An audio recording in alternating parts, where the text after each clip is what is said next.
Hello, Lit Gang. Shah Lit Night Gang. So sorry we couldn't be there tonight, but thought I would beam myself in. So, reading you about 3 pages from a short story I'm working on. It's really a story about alienation. The main character, Shakila, comes from a poorer, sort of not very educated Pakistani family. However, she was the odd one out. She's always felt like the odd one out wherever she goes. She liked math, end up going to engineering school in Pakistan in Lahore on a full scholarship, and then subsequently on a graduate scholarship to the United States, which she had to run away from home to be able to take advantage of. Here, when she's here, obviously she doesn't really connect with the American culture. However, this hippie guy, an artist, ends up wooing her because she's so neat. And in one scene, he says the first time he walked by her cubicle, he smelled this vibe of earning power also. So they end up getting married, have a child, whom Shakila names Amina Emily, but as the child grows, she just wants to be known as Emily. She connects more with the dad. She wants to be an artist. Shakila wants her to be more interested in science. So there's this ongoing tensions and clashes.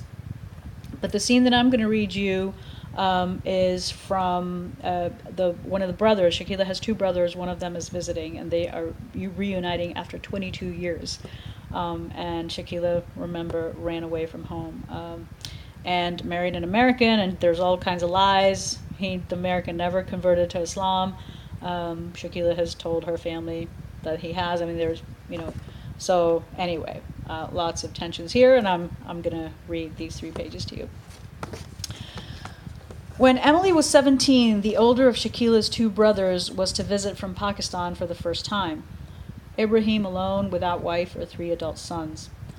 The vast machinery of Shakila's panic was nowhere evident when she made her simple request to her daughter.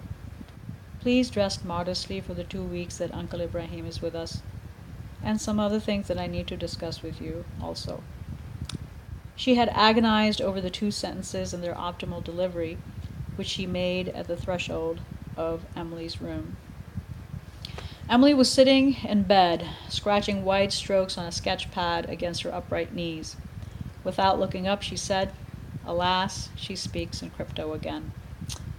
Oh, how Shakila hated being called she and her.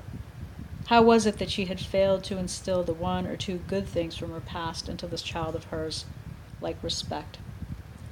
Nevertheless, for the 2 weeks that her oldest brother Ibrahim was with them, reunited with Shakila after 21 years, Emily avoided tank tops and shorts, staying with tees and capris. Still, the golden shine of her daughter's sharp clavicles and exposed shins and calves felt like raw nudity in front of her brother. Every time Emily appeared before them, spiking the air with her distinctly American youth and that bored confidence bordering on disrespect, Shakila's navel retracted, closed in on itself. She must relax, she told herself, because her brother was making such an effort. He had repeatedly complimented their home, its beauty and neatness, and asked many questions about her important job. But his apology for the past was most concentrated in the curl of his back when he faced her, the hand-clasping hand in his lap when he listened, nodded, and spoke to her. On his last evening with them, Emily came in as Shakila unloaded a tray of tea things on the coffee table in front of her brother. "Hey, Uncle Ibrahim," she said. "Hello, Amina, dear," he responded, nodding beneficently. Emily gave her mother a top-of-her-eyes glance, from which Shakila quickly looked away. "Come, come, join us," Ibrahim said, gesturing toward a chair across from him. Emily sat down. "Thought I'd hang out here while I wait for my ride. Mom, I'll be at Jocelyn's." "Okay," Shakila said, trying to relax the muscles around her navel. So what if her uncle wanted to call her by a Muslim first name? It was still her name, wasn't it? Why couldn't these American kids ever give a little? Amina was the only name Ibrahim knew her by anyway, the name Shakila had told him. Emily's phone buzzed in her pocket and she dug it out. "It's Dad, excuse me." She got up and, holding the phone to her ear, walked away. "Dad, hey, what's this I hear about?" Shakila's eyes followed her lit-up, suddenly chatty daughter. She sighed and said to her brother, "Inshallah, next time you come, hopefully Rashid won't be on one of these long business trips." "Has he formally changed his name?" "No, But in his heart he knows he is Rashid, not Richard. Jazakallah, you deserve Allah's grace and continued bounty.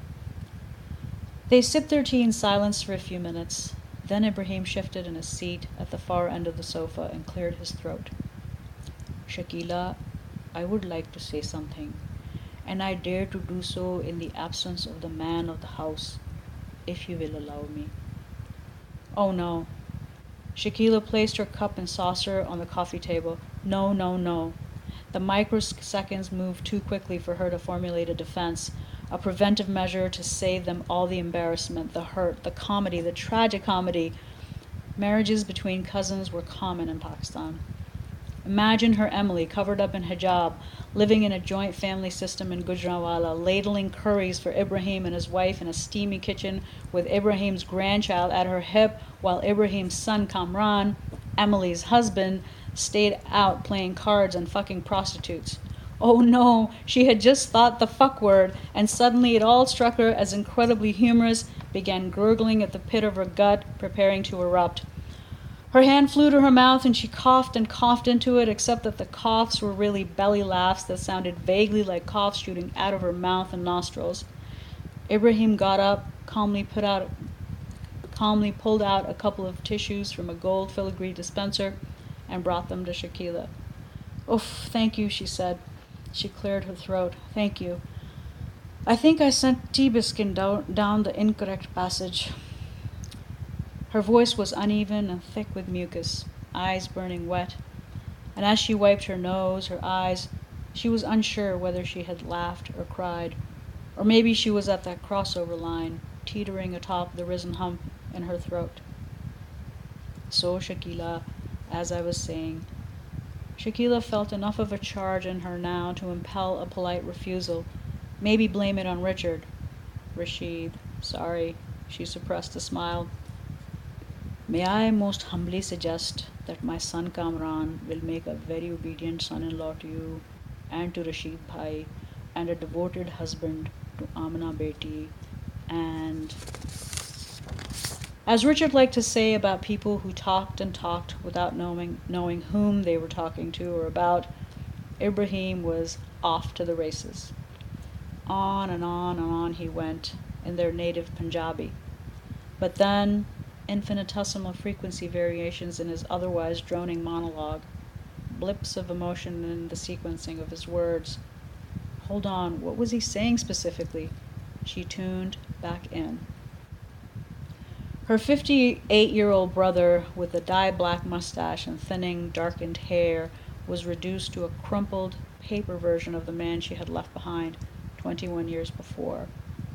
The man who had arranged a good marriage match for Shakila after their mother died, who had been shamed by Shakila's running away to the U.S., who had hunted down her phone number and called from Pakistan relentlessly, threatening to kill her, who had disowned her and then, through extended family interventions, grudgingly accepted her American husband, but only after Shakila had sworn on the Quran and the Prophet Muhammad that Richard had converted to Islam in a Sunni mosque.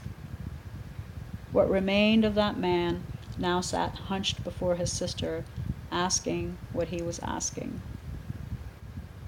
He wished to save his boys, starting with the oldest, Kamran. The threats were grave, certain joblessness and poverty, and possible succumbing to the constant wooing by a wretched fundamentalist gang. They came asking for Kamran almost every evening, the whole bearded lot of them huddled at Ibrahim's front door. Sometimes the boy went with them, though only when he had nothing better to do. Kamran made light of it, but Ibrahim was terrified. He wanted a better life for his son. It would be easy enough to bring him here, to his well-to-do Aunt Shakila's home, from where he could advance his education, build a future for himself. And if the match with Amina wasn't ideal because of understandable cultural differences, certainly Shakila could convince the kind-hearted Amina to agree to a temporary arrangement, a paper marriage only, with no expectations of consummation, so that Kamran could easily come and obtain American citizenship. Uncle Ibrahim, Emily strolled in from the foyer, hands in her pants pockets. My ride's almost here, so... Ibrahim motioned for her to come closer as he got up from the sofa.